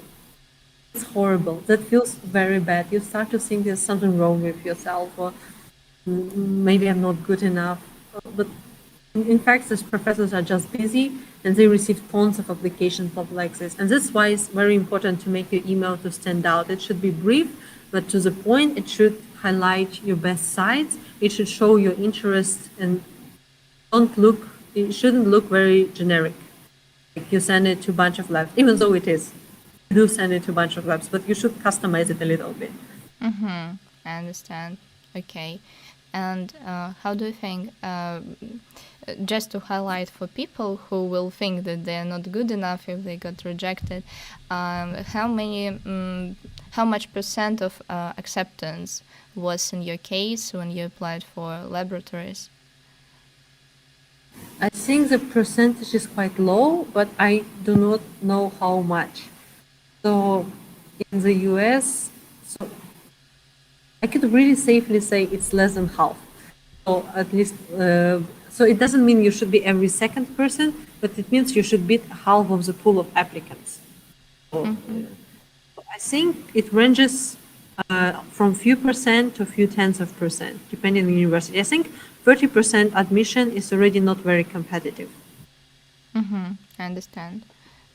Well, so that sounds ambitious anyway, like a challenge, because we had an interview with a girl who studied international relations, and she also applied for scholarships and universities and everything, and before getting forgot the word. Wow, what is the opposite of reject? Accepted. Before getting accepted, yeah, she got like hundreds of emails like, "We're sorry to inform that," and that what makes people think that not everything comes just like that. Yes, you need to work, you need to apply, to get rejected, to cry, to apply again, and everything. Yeah. That's how it works. So people warned me that it's probably a game of numbers, and if you apply to the US, you should apply to 20, 30 schools to get admitted. Yeah, that's true. So now let's talk about psychological side. So how do you think? Um, hmm, what maybe positive things in your mental health did all of this experience give you, and what were the cons of all of these stress thing happening? Did you use the help of mental counselor? Yeah, and did it help? And do you feel now safer when you're married and maybe supportive people around you? Was it difficult to find support when you felt alone when you just came there? So everything about that. Okay, that's a big question. So I think the whole experience of studying overseas, of going through admission process twice, taught me a lot about myself. I found that I'm hardworking, I'm resilient. I turns out I can handle failure, even though it doesn't feel like that at the moment. But it also hits your I think my self-esteem become very dependent on the events of my life. You feel at the cloud nine when you get admitted, and you feel very low when you get another rejection letter. So I think it makes you quite chasing the success. I don't know, maybe it's not for everyone. Maybe it's different for other people. Maybe people breeze through it or what. For me, sometimes it's difficult, but sometimes it's also very empowering to go through all this and know, look back and like, wow, I did it. So I think I had a lot of support. University mental support is not that great, I think. So they are more trained to handle cases when person feels really bad. When a student with a very good grades and achievements comes to them and says, "I feel bad," they suggest you, "Can you sleep more?" Something like this. That was the advice I got, and I was like, "What do I do with this?" Did you It sleep? was a Did you start moment. sleeping more? Now I sleep a lot.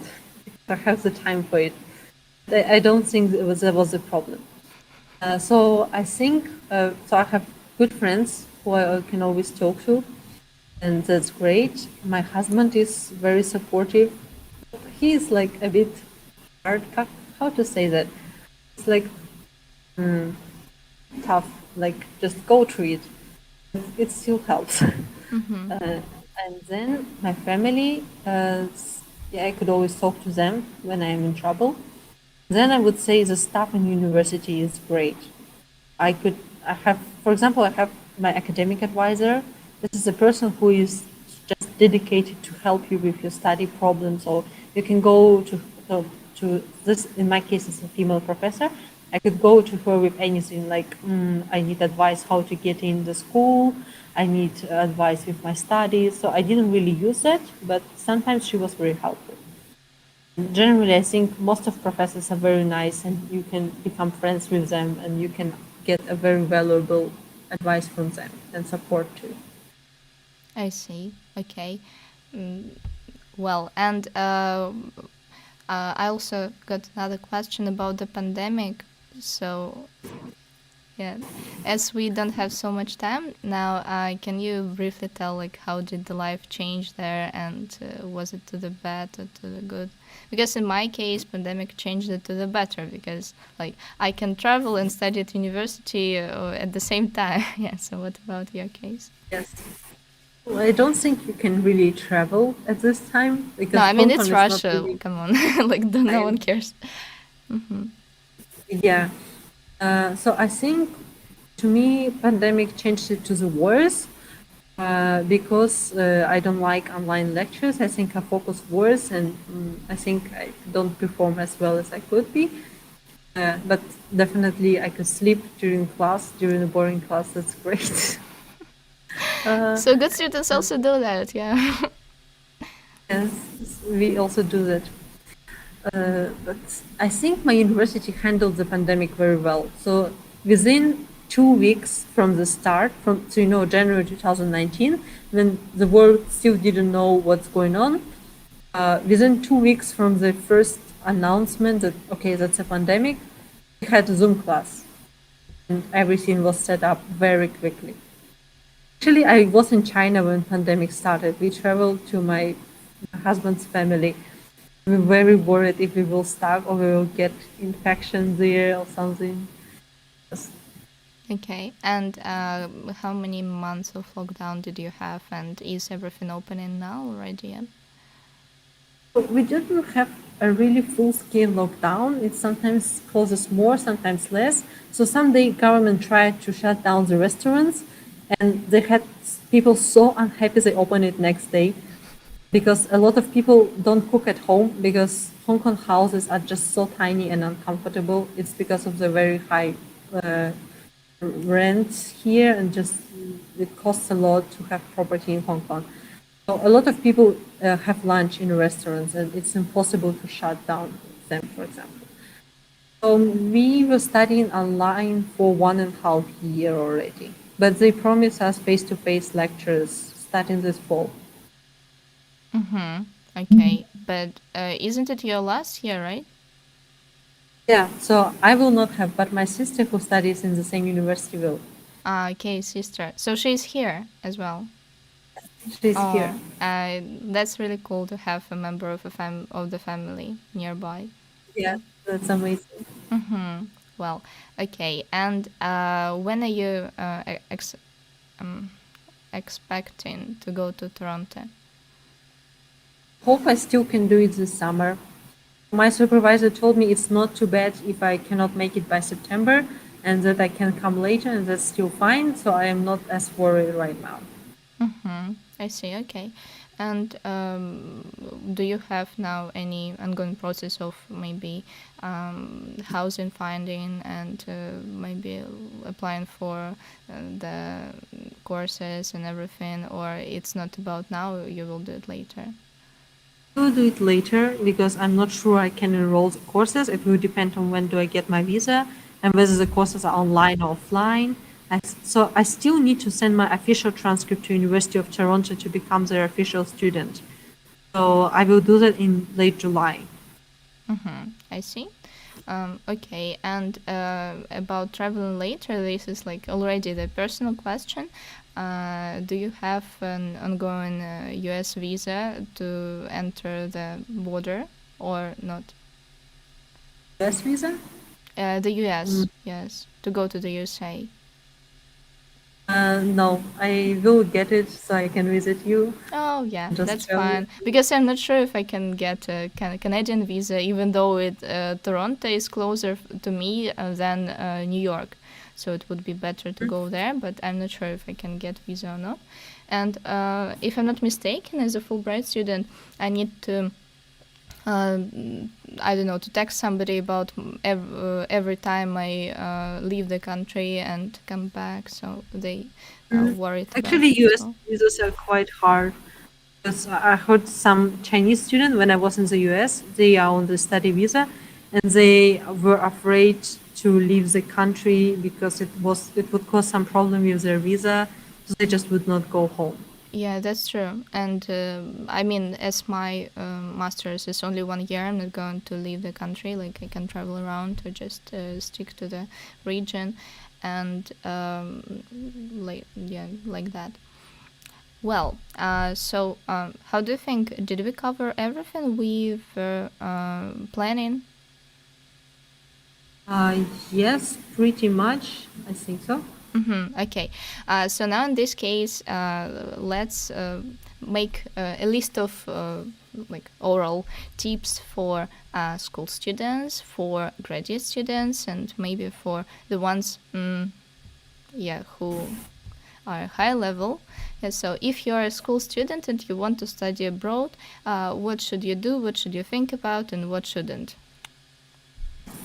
So first of all, you should start early because the process takes a lot of time and money. And the earlier you know that you want to do it, the higher is the chance that you actually can make it.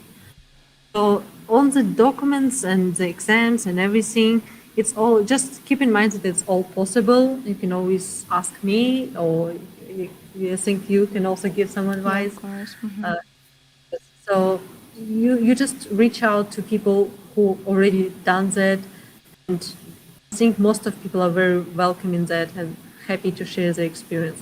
So everything is possible. It's not for some chosen ones. People, I'm a very ordinary person. I am very lucky and grateful to have this kind of experience. So just work hard and know that you can do it.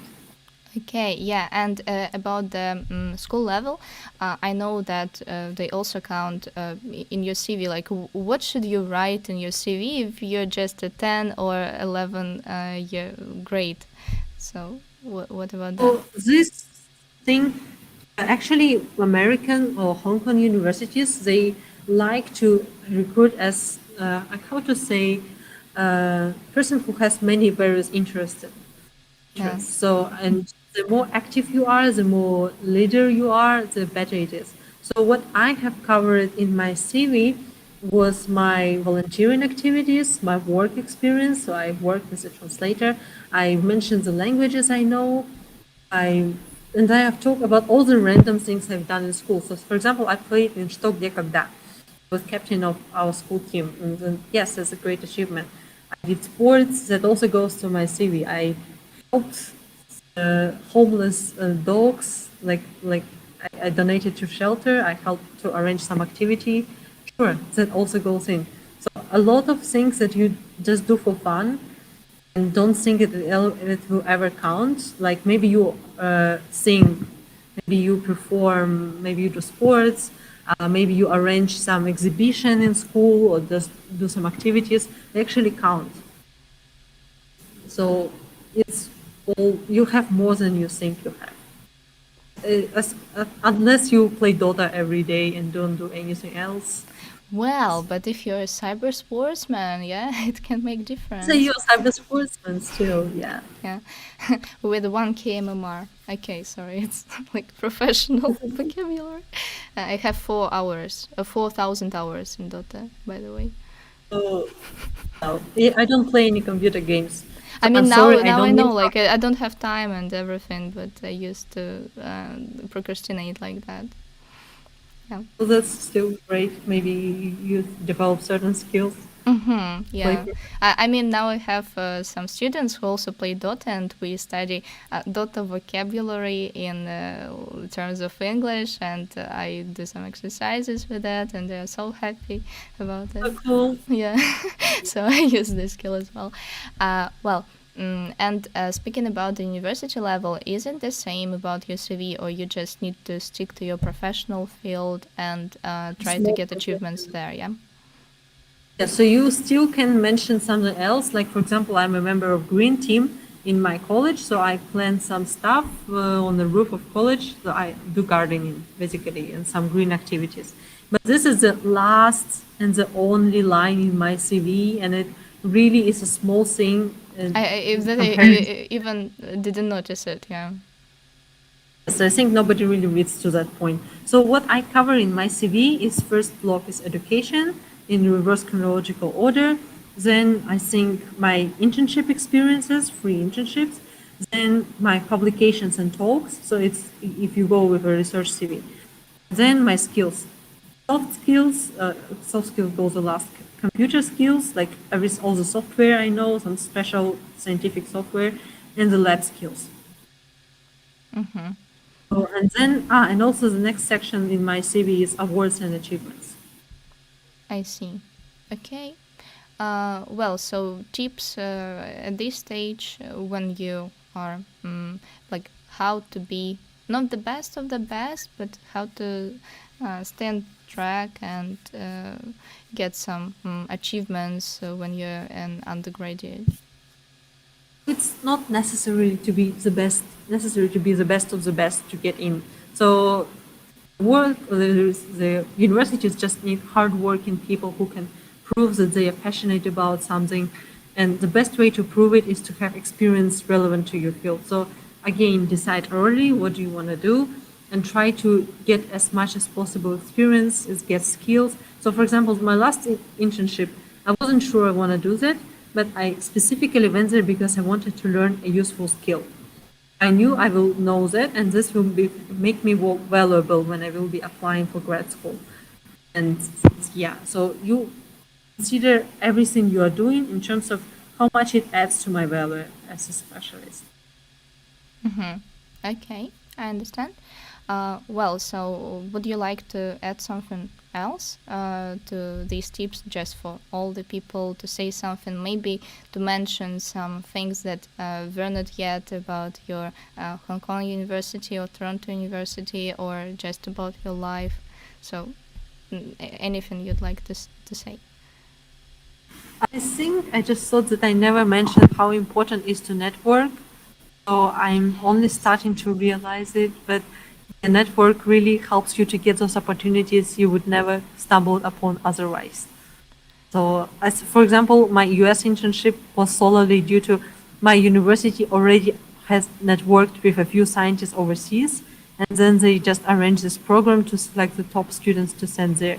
So I got to the US thanks to connections of my university, and now I start to appreciate how important is that that people can say a good word about you to somebody, and it will really help your career, or you will get to know about the laboratories that is recruiting that you wouldn't find otherwise. So I'm actually a part of a few scientific communities, Russian people who want to advance their career, and they often posted some tips, some vacancies in universities, yes, and things like that. Yeah, so become friends with people, or at least get to know more people. Always expand your horizons, find communities, because they usually, and try to help others as much as others help you. Always be generous and don't hesitate to give, because it always returns. It's just, I think a lot of people helped me on my way, and now I'm really happy to help people back.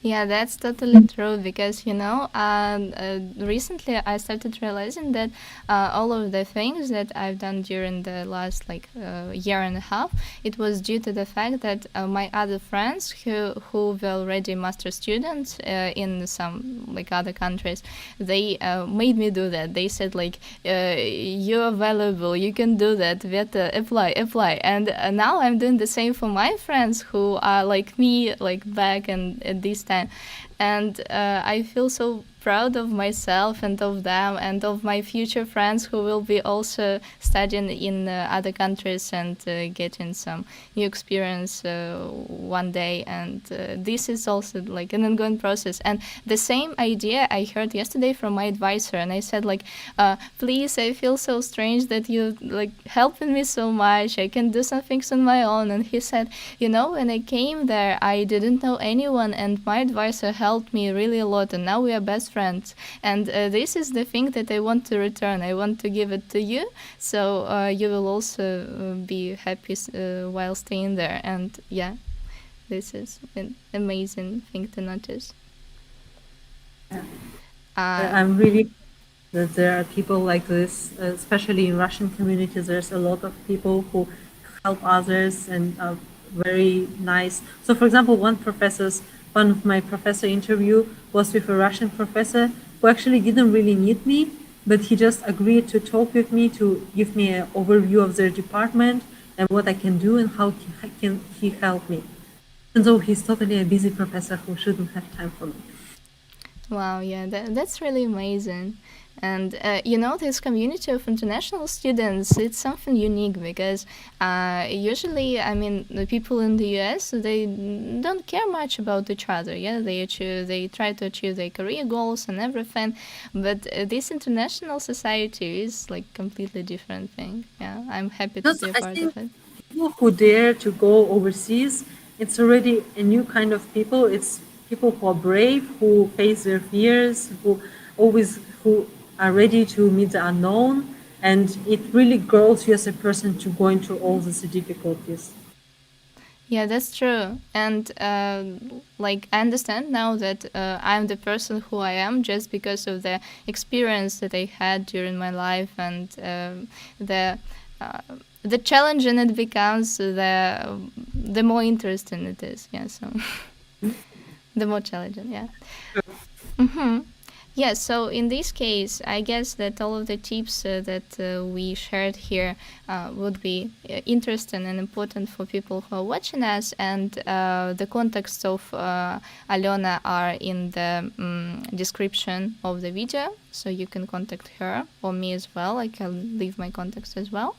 And please don't be scared of changing your life because it can be like interesting. I don't know. Yeah. It's always for the better. Mm-hmm. That's true. And what is your status became in? What is worse is better? How do you understand it? Ah, so actually, I don't remember where did I see that, but my interpretation of that is that better worse than nothing. So it is to find my own perfectionism. So a poorly made work is better than work not done, and the poorly made work made you can always improve on. Mm-hmm. So don't be afraid to try. Don't be afraid to fail. So Yeah, that's true because rejections actually help you to understand what you need to work on and be better next time. hmm, Hmm. So I this is my goal to, even though I think I try and fail a lot, but I want to try and fail more.